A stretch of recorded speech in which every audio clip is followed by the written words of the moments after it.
নারী পাচারের অভিযোগে গ্রেফতার বাংলাদেশে উত্তর 24 পরগনার বারাকপুর থেকে গ্রেফতার রনি মণ্ডল। বাংলাদেশ থেকে ভারতে এসে তৈরি করেন আধার প্যান, তারপর পৌরসভার ঠিকাদারি লাইসেন্সও বানান। অভিযোগ, এই ব্যক্তি নারী পাচারের সঙ্গে জড়িত। মঙ্গলবার তাকে গ্রেফতার করে এনফোর্সমেন্ট ডিরেক্টরেট।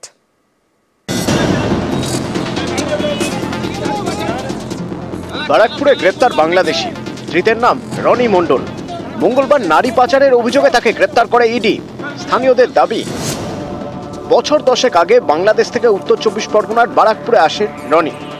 এখানকার জাফরপুরে দিদির বাড়িতে ওঠেন। অভিযোগ, সেই ঠিকানা দেখিয়েই তৈরি করেন আধার কার্ড ও প্যান কার্ড। তারপর সেই আধার প্যান দেখিয়ে বারাকপুর পুরসভার ঠিকাদারি লাইসেন্সও বের করে। বিভিন্ন রাস্তার কাজের টেন্ডারও পেয়েছে, এমনকি এলাকায় প্রমোটিংও শুরু করেন।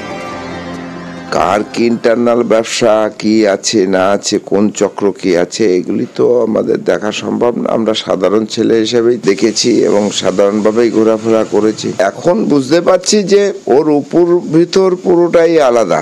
ঠিকাদারি কাজ তো এ তো লাইসেন্স করেছে, ট্রেড লাইসেন্স, ওর যে ডকুমেন্টস আছে ডকুমেন্টসের উপর পেয়েছে। তখন আপনারা কিছু বুঝতে পারেননি? বুঝতে পারলে তো আর এই ইডিসিবিআই কে ধরতে হতো না, আমরাই ধরতাম। এটা কি কেস পাচ্ছে আমরা জানি না, তো কিছুই বুঝি না। কি করে ব্যবসা করে, বিজনেস, রোড কন্ট্রাক্ট করে। ওষুধেরও কোনো ব্যবসা? ওষুধে হয়, আমার মেডিসিন পয়েন্ট আমার দোকান। আমার শালা হয়, আমার শালা প্রথম আমার গাড়ি করছে, তারপরে এখানে এখন তো কিন্তু আমরা জানি না যে কি নিয়ে, কিন্তু আমাদেরও বলছিল যে বাড়ি থেকে বেরোবেন না।